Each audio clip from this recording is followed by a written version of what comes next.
Y el primero, un plan de choque y de mantenimiento.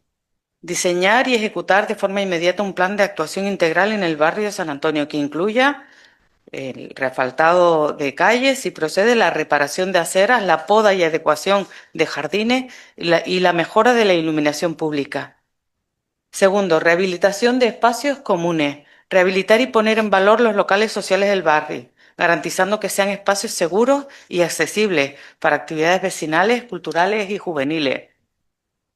Plan de seguridad y convivencia. Reforzar la presencia de la policía local en el barrio y poner en marcha programas de mediación comunitaria para garantizar la seguridad y anticipar posibles problemas de convivencia. Coordinación ante las nuevas viviendas.